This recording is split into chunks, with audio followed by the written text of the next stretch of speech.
প্রিয় দর্শক বন্ধুরা, এই মুহূর্তের জন্য প্রাথমিক থেকে ব্রেকিং নিউজ আপডেট।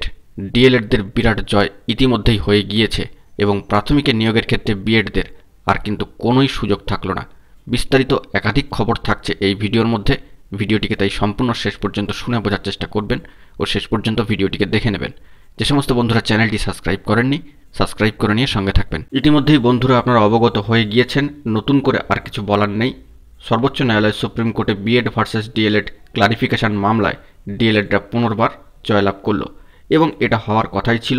ইতিপূর্বে এমনই কিন্তু জাজমেন্ট উঠে এসেছিল যে প্রাথমিকে নিয়োগের ক্ষেত্রে শুধুমাত্র 2 বছরের ডিপ্লোমা ইন এলিমেন্টারি এডুকেশন, এই প্রাথমিক শিক্ষক প্রশিক্ষণের যে কোর্সটি সেটি থাকছে।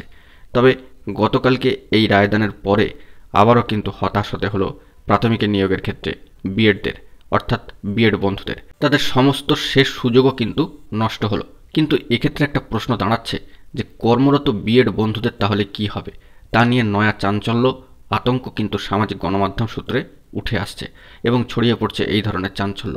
তবে সেক্ষেত্রে কি গুরুত্বপূর্ণ খবরাখবর উঠে আসছে সেই দিকে আমরা নজর রাখবার চেষ্টা করব। যে বিষয়টি জানা যাচ্ছে যে প্রাথমিকের শিক্ষক পদে নিয়োগে বিবেচনার জন্য বিএড ডিগ্রিধারীদের আবেদন ফের খারিজ করে দিল সর্বোচ্চ ন্যায়ালয় সুপ্রিম কোর্ট।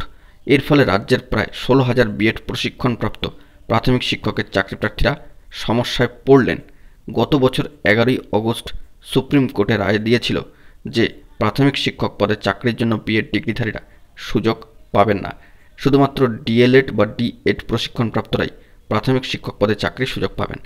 2018 সালে জাতীয় শিক্ষক শিক্ষণ পর্ষদ বা এনসিটি নির্দেশিকা জারি করে বলেছিল বিএড প্রশিক্ষণপ্রাপ্তরাও মাধ্যমিক এবং উচ্চ মাধ্যমিক স্তরের স্কুলের শিক্ষকতার পাশাপাশি প্রাথমিক শিক্ষক পদে চাকরিতে সুযোগ পেতে পারেন। সেই নির্দেশিকাও বাতিল করে দিয়েছিল সর্বোচ্চ ন্যায়ালয় সুপ্রিম কোর্ট।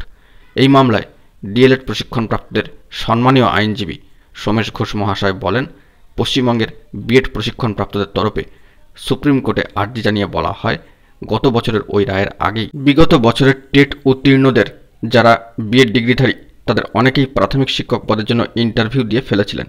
তাঁরা যদি ইন্টারভিউ পাশ করে থাকেন তাদের যেন 2022-এর নিয়োগ প্যানেলে রাখা হয়।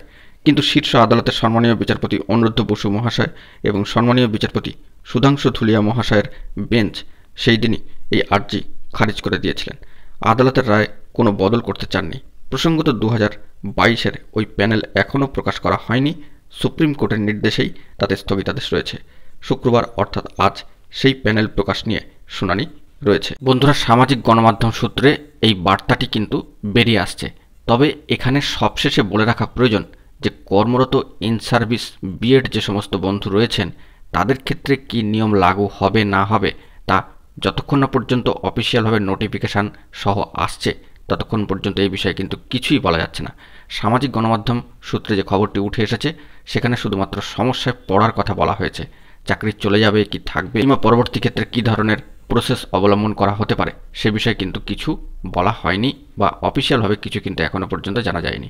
প্রাথমিক শিক্ষা পর্ষদের তরফ থেকে এই বিষয়ে কী ধরনের পদক্ষেপ অফিসিয়ালভাবে গ্রহণ করা হচ্ছে সেই দিকে আমাদেরকে নজর রাখতে হবে।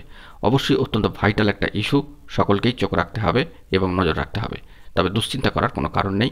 দেখা যাক পরবর্তী ক্ষেত্রে কী খবর আপডেট উঠে আসে। বন্ধুরা, এখন এই পর্যন্তই। গুরুত্বপূর্ণ আপডেটগুলি পাওয়ার জন্য চ্যানেলটিকে সাবস্ক্রাইব করে নিয়ে সঙ্গে থাকুন। ধন্যবাদ।